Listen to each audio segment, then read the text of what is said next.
Hello, my name's Stephen. This is Faith Ministries.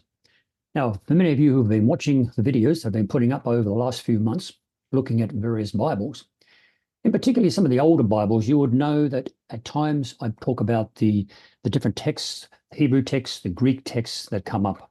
And one of those Greek texts that some of these older Bibles have used is called the Textus Receptus. And that's what we're going to have a look at in this particular video. What was the Textus Receptus? So let's just have a look at that. So basically, the Textus Receptus was Latin for the received or agreed upon text. It was different from the text that was available at the time, because a lot of the text available at the time was handwritten, which had been done for thousands of years. But this was one of the first times that it was actually in printed form.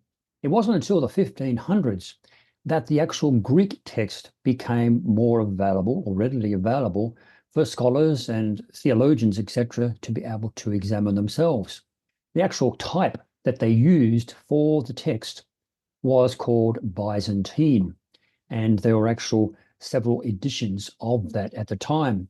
So why Byzantine? Well, the actual text itself came from the Constantinople region there in modern-day Turkey, where Istanbul is at the moment. And so back in the 4th century, back in the 300s after the birth of Jesus, there was a guy called Jerome, and he did a translation of the Bible from Greek, etc., into Latin. And that was called the Vulgate. And in the 1500s, as I said, when the Greek text became more readily available, scholars started to have access to it, and they started to compare it to the Latin Vulgate, thinking, okay, is it true to the original Greek? And they started to find that there were actually errors in the old Vulgate. The Vulgate at the time was, as you know, the primary Bible used by the Catholic Church, which was Latin. And so an urgency began for the New Testament to be printed into its original language, into Greek, and therefore from that into English or German or French or whatever the case may be.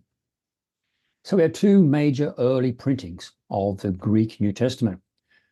On the left, we have one was done by a guy called Cardinal Francisco Jimenez. And on the right, we have a guy called Desiderius Erasmus. So the first printing, was by this fellow in the middle there, the photo of him, Cardinal Francisco Jimenez. And that was completed in 1514. And at the time he did it, he was thinking, okay, we'll get this published and we'll get it out into the Catholic Church and everybody will be happy. But the Pope at the time, Pope Leo X, he decided that no, we're not going to go with this new Greek New Testament. We're going to stay with the Vulgate.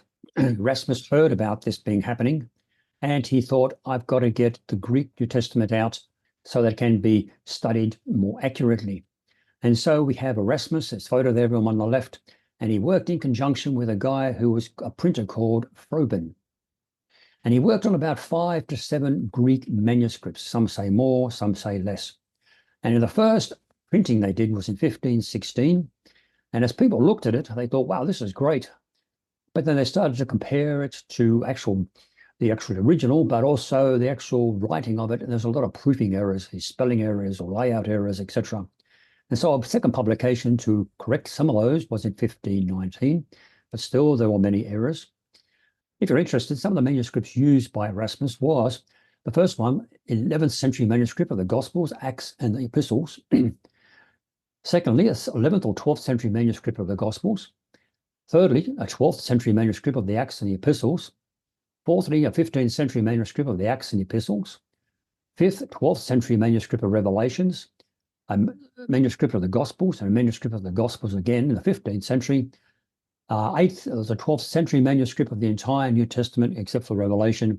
And then finally, in some of his later editions, he used what was called a Complutensium polyglot, which means a whole conglomeration of various versions put together. One of the errors found in Erasmus's early New Testament was that for some reason he had omitted 1 John chapter 1, verse 7. And that was not in the first one or the second editions. And so in 1522, he printed a third edition, which had that plus other corrections. And again, in the 4th and 5th editions came out in 1527 and 1535 with further corrections and improvements on the Greek New Testament. And for hundreds of years, Erasmus's Greek New Testament became the standard in translation into English and into German and other languages at the time. Following this, in 1546, there was a French printer whose name was Robert Estienne or Stephanus. He printed one in 1546, in 1549, and then he brought out what they call a beautiful Greek book for the time in 1550, and it was Editio Regia. And it's a photo of him down there at the bottom.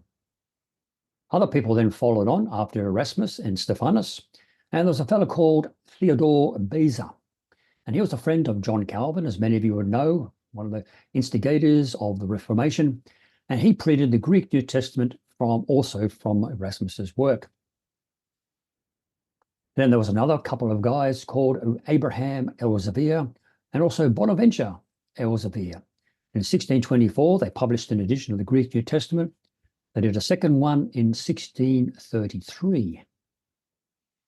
And the part of the publisher's preface at the beginning, it's interesting, it was written in Latin because that was the language that most of the scholars wrote and read in at those times. And forgive my Latin, but it's textum ego habas nunc ab omnibus receptum, or in English, it says that the reader now has the text that is received by all, whereas we get the term for the publications put out by Erasmus, they're of the received text or received by all, and that is where that phrase came from. It was put together as the preface by these publication in 1633. The reader now has the text that is received by all. And here is an actual photograph of the Latin preface to that particular New Testament, and you've got highlighted there the actual text that was said. So on the left there it says the Textus Receptus was the dominant Greek text for 250 years, and for many people even today they swear by the Textus Receptus is the only way to go.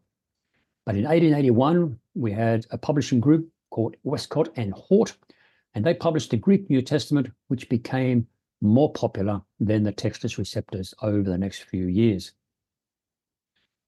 A little chart here. We have the various editions. The bottom was provided a foundation. Textus Receptus provided a foundation from which the Protestant Bible translators could work from in their efforts to provide a pure word of God into the languages of their people.